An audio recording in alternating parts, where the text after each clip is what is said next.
Alors tu as dit que tu avais fait 4 fois les JO.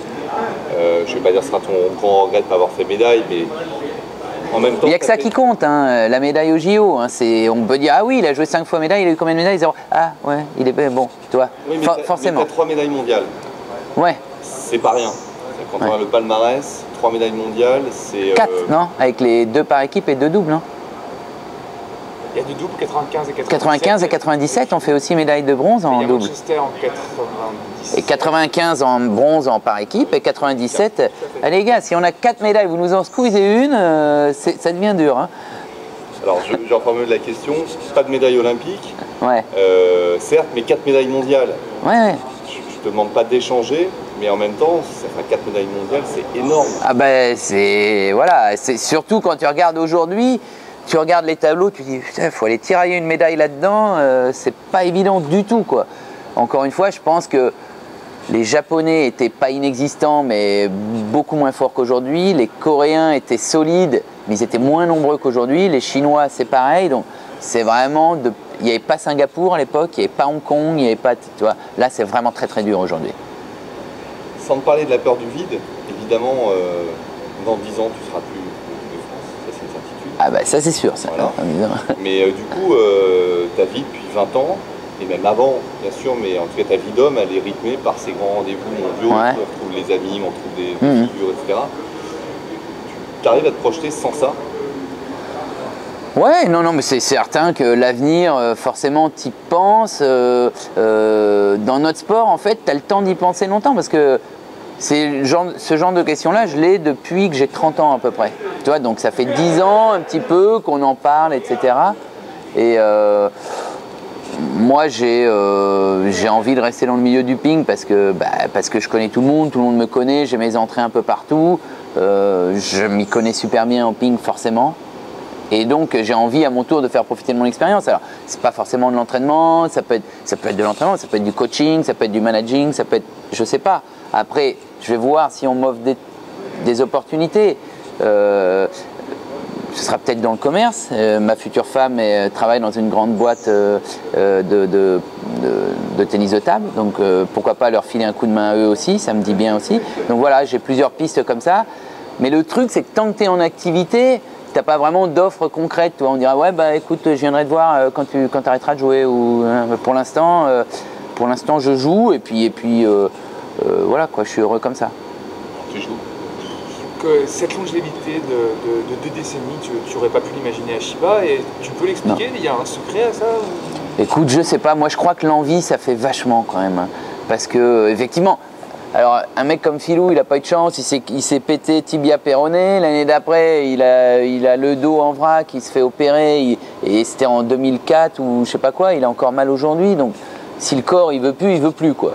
Mais si le corps, il veut, et si tu fais à peu près gaffe, et si tu t'entraînes bien, si tu fais du sport, physiquement, tu es fit et tout, je veux dire, tout vient de la tête, quoi. Si tu as envie et que tu t'entraînes bien... ça te fait plaisir de partager un peu avec les jeunes, ça te fait plaisir de voir, tiens, le tennis de table a évolué, bah, toi tu intègres un nouveau truc dans ton jeu, tu évolues un petit peu avec tout le monde, même si tu as plus de 35 ans, il n'y a pas de raison. Hein. Donc c'est vrai que ça vient un peu de là. Je crois qu'aujourd'hui, on a des moyens de récupération, les kinés, les massages. Au niveau diététique, on a plus d'infos que par le passé, on sait ce qu'il ne faut pas faire. Même si on fait quelques petits excès, j'en conviens. Mais c'est vrai que celui qui veut, qu'on a l'envie et qui n'a pas de pépin physique, il n'y a aucune raison qu'il n'y arrive pas. Et regarde les étrangers. Je ne suis pas le seul, je ne suis pas le plus vieux. Il y en a d'autres. Donc c'est bien que c'est possible.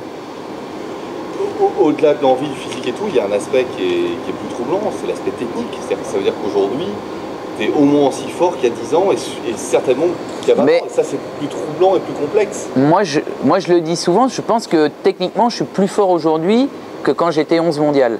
Parce qu'à l'époque, il y avait plusieurs différences. Déjà, on jouait avec la petite balle, les échanges étaient beaucoup plus courts. On jouait avec la colle et on jouait avec la possibilité au service de cacher, de mettre le bras.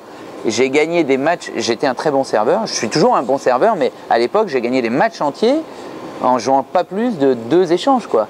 Où je servais, le mec loupait la remise, je servais, il me mettait un caviar, etc. Et donc là, techniquement, tu n'as pas besoin d'être monstrueux dans l'échange et tout. Sauf que les choses ont évolué, il y a eu la grosse balle, au service on a fait moins de points. J'ai eu aussi une opération du genou qui m'a obligé à être un peu plus statique pendant 1 an ou 2 et à progresser en revers. Et du coup, mon jeu s'est développé. Et bon, ça reste pas la filière longue, si tu veux, ça reste pas ma force. Ma force, c'est la filière courte. Service, remise, agressivité, contre-top, claquette, lui mettre la pression au mec, quoi. Je peux pas m'inscrire dans la longueur comme un mec comme Patrick. Plus l'échange durait, plus c'était favorable pour lui. Mais j'ai quand même vachement mis d'eau dans mon vin et vachement progressé à ce niveau-là. Le ping, c'est un jeu, donc il y a toujours cette envie du défi, de s'amuser, etc. Ouais. En même temps, techniquement, c'est extrêmement fin. Donc comment, alors qu'on apprend les fondamentaux entre 12 et 18 ans, etc., on peut encore à 38, à 40 ans trouver un service, un machin qu'on n'avait pas 2 ans avant? Mais si tu l'as dit, il faut le prendre comme un... C'est-à-dire, la chose qui est difficile, c'est un sport hyper pointu techniquement, c'est un métier, donc c'est un travail, mais il faut réussir à l'entraînement le prendre comme un jeu sérieux si tu veux, voilà. C'est-à-dire qu'il faut être capable de se donner des petits défis ponctuels, tiens là je vais travailler ça, mais je trouve que quand je fais ça, putain ça marche mieux, etc. Toujours se remettre en question, en même temps il faut faire ça dans l'optique de progresser, quoi. Donc voilà, c'est un mix des deux, quoi. Mais le mec qui fait que travailler, qui prend pas de plaisir à l'entraînement, franchement je crois pas que ce soit possible qu'il s'en tire. Le plus grand joueur de l'histoire pour toi? Bah, j'ai envie de dire Valner, mais enfin, ça n'a rien de très, original.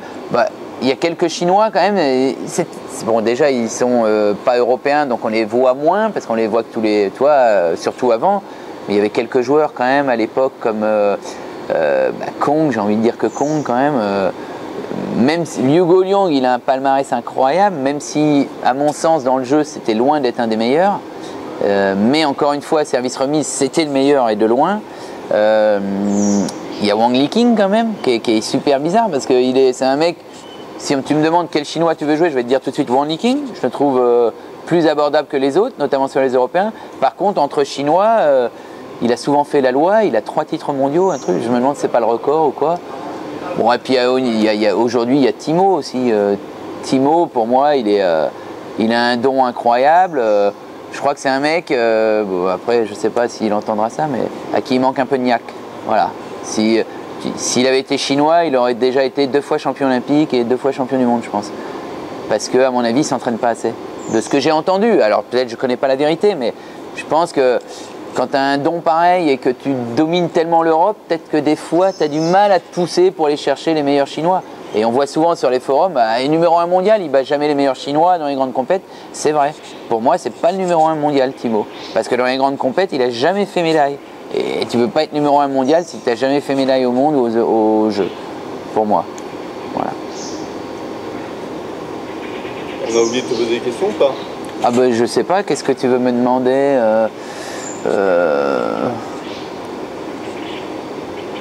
Espérer que le mariage il se passe bien cet été déjà et qu'on ait du soleil par exemple. T'es le seul mousquetaire qui est encore là, tu vas pas avoir de mots, mais peut-être un rapport. Voilà, bah, par exemple ça, que la vie privée prenne une ampleur un petit peu, tu vois. Et est-ce que, sans dévoiler ta vie perso, mais est-ce que la stabilité, on va dire émotionnelle, mais le fait d'être bien et tout, ça concourt aussi parce que c'est hyper important. Ah bah attends, le fait de se sentir bien dans sa tête, dans son cœur, dans la vie de tous les jours, c'est indispensable pour un joueur de niveau. Le mec qui a un problème avec une nana, un problème de thune, un problème familial, des trucs, comment veux-tu qu'il pense à jouer, comme je te disais, à jouer à l'entraînement, à s'entraîner en prenant du plaisir? C'est impossible. À partir de là, il ne peut pas bien s'entraîner. Si tu t'entraînes pas bien, tu ne peux pas gagner le match. C'est aussi simple que ça. Si tu n'as pas un équilibre, si tu n'es pas bien peinard et que le ping, le plaisir à prendre, tu ne peux pas t'en sortir. C'est impossible.